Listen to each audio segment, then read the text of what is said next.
The Resilience Project came about by us recognising that young people had a need, and that need is for their voice to be heard.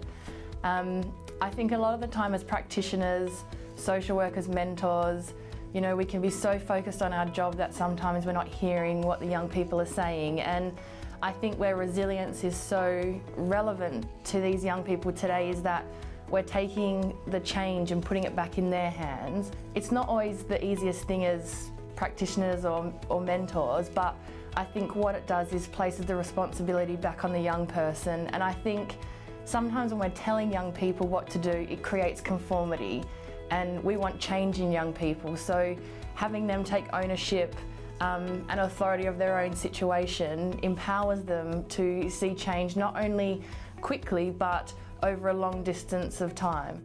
The Resilience Programme enables me to support these young people by identifying the issues and barriers that they face, as well as identifying their strengths and building on these and planning a clear direction for the route that they want to take.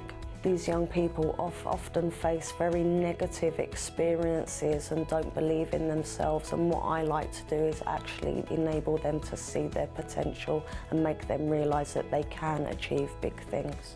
I believe it's going to, first of all, give young people a voice to record what they both are good at and also what may be holding them back. It gives professionals working with young people a fantastic tool to be able to pick apart the complexity sometimes of a person's overall home life and the factors that may affect their progress.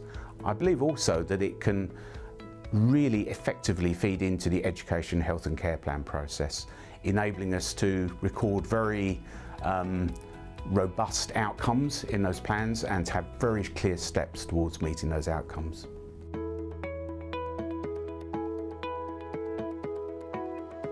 I use the compass as a first point of contact with my young person.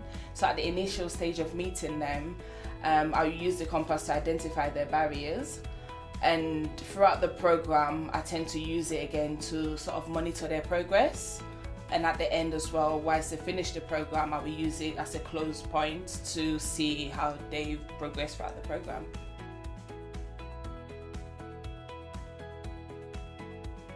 As a care leaver, I would say one thing I noticed when I was growing up in the system was that I found it really hard to sort of express myself to the professionals I was working with.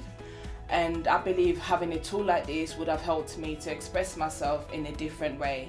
Although I came out successfully, I would say, but I've realized a lot of young people in care now, they find it really hard to express themselves. But using this, however, helps me to identify their barriers, and having been through it myself, I can sort of relate to them and have that empathy towards them.